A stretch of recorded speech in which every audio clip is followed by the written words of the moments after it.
So we had two very, very shy cats because her mom we got from a farm, and that wasn't a good home at all.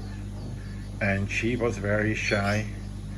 So those are the only ones who was not at the vet. So they still could get babies, but we have no males here at all. So I don't know where she was, but I guess there are babies.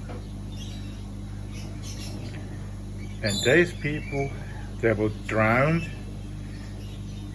little animals like that.